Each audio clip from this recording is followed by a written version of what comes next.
Haruman Seribu Mawar oleh Jasni Matlani.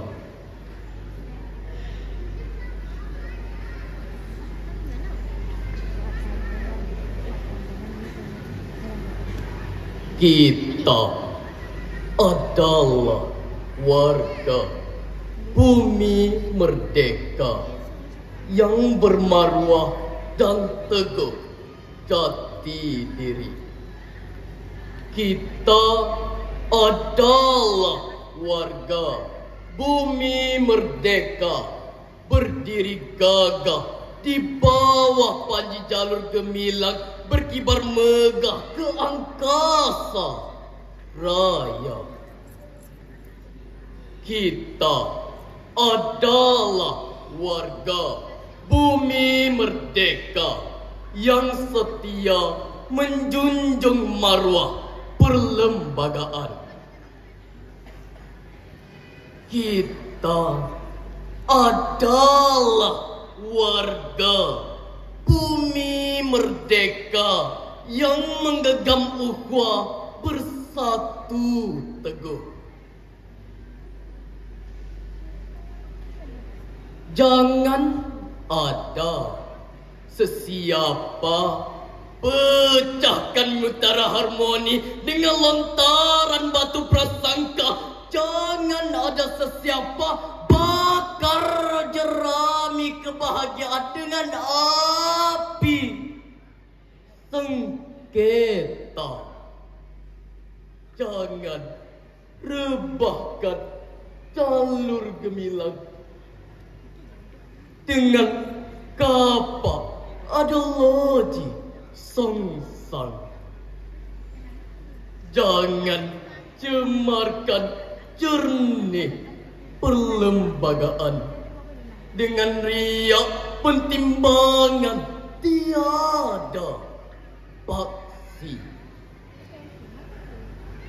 Jangan titiskan darah kemusnahan dengan pisau kehancuran di persada bumi tercinta. Di sini, di bumi merdeka ini, kita paterikan janji setia, bercerai teguh, bersatu teguh, bercerai roboh. Di sini, di bumi tercinta ini, kita pacakkan menara azam biar kukuh menyangga transformasi. Di sini, di bumi merdeka ini, kita semaikan benih budi, suburkan pohon ilmu, dan angkat tampuk rohani ke langit putih nan tinggi.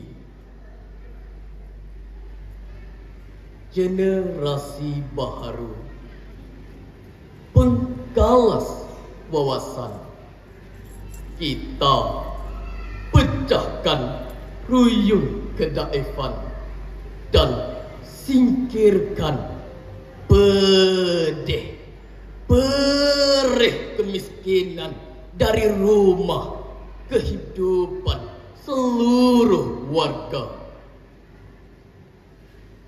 Mari kita nyanyikan lagu permai sambil berganding tangan dan sirami bumi merdeka ini dengan haruman seribu mawar.